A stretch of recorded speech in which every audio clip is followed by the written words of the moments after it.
اور یہ بھی بات بڑی اہم ہے، میں اس ایوان کے اندر کہنا چاہتا ہوں کہ آئے دن قرآن مجید فرقان حمید کی گستاخیاں ہو رہی ہیں، قرآن مجید فرقان حمید کو جلایا جا رہا ہے۔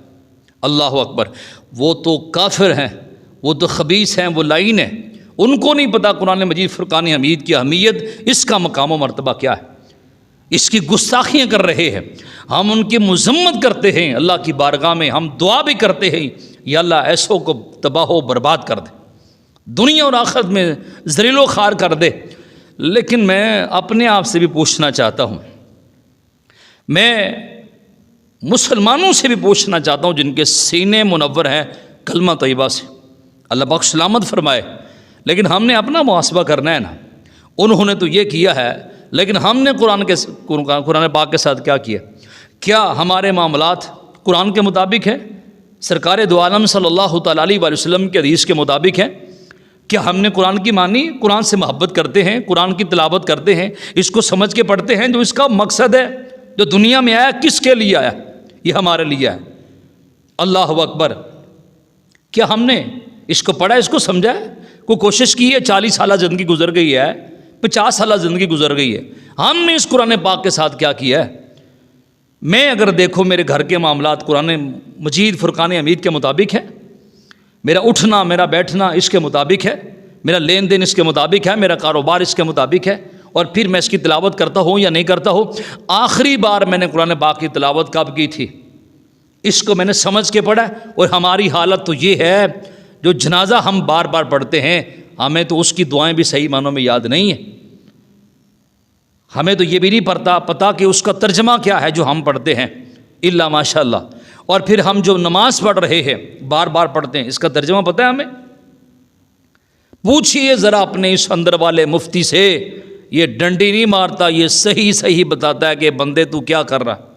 یا ایھا الذین آمنوا اتقوا اللہ ولتنظر نفس ما قدمت لغد واتقوا اللہ، اے ایمان والو اللہ سے ڈر جاؤ۔ اللہ اکبر!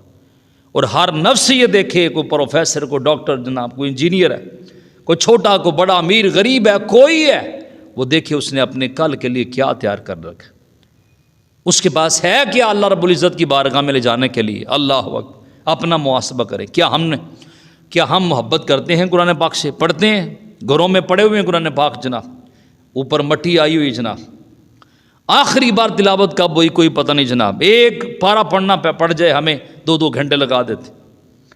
تو جہاں پہ ان کی گستاخیاں ہیں قرآن مجید فرقان حمید کے لحاظ سے، تو کچھ ظلم تو ہم نے بھی کیا ہے اس قرآن پاک سے، قسمیں اٹھانے کے لیے ہم نے اس کو رکھا ہوا ہے قرآن پاک کو جناب، اپنے مفاد کے لیے قرآن پاک رکھا ہوا ہے جناب۔ اللہ اکبر! تو اس ایوان کے اندر یہ میں پیغام دینا چاہتا ہوں، ہماری ذمہ داری ہے، اور ہر ایک کی ذمہ داری ہے اس قرآن پاک کو پڑھا جائے، اس کو سمجھا جائے، اور جہاں تک ہو سکے اس کو آگے پھیلایا جائے۔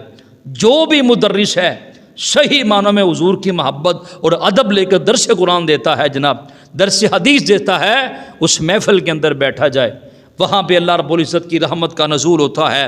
حدیث مبارکہ کا مفہوم ہے جہاں قرآن پاک کی تلاوت ہوتی ہے، اس کی تعلیم و تربیت ہوتی ہے، وہاں پہ اللہ رب العزت کی رحمت کے فرشتے وہاں حاضر ہوتے ہیں، اور اپنے رحمت کے پروں کے اندر وہ سب کو ڈھانپ لیتے ہیں۔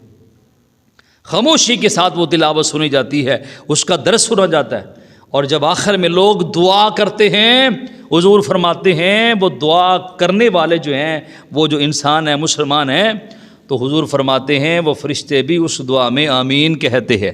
ہماری ذمہ داری ہے قرآن کو پڑھا جائے، قرآن پاک کو سمجھا جائے، اور اپنے بچوں کی تربیت قرآن مجید فرقان حمید کے مطابق کریں، اور خود بھی پڑھیں اور اپنے بچوں کو پڑھائیں۔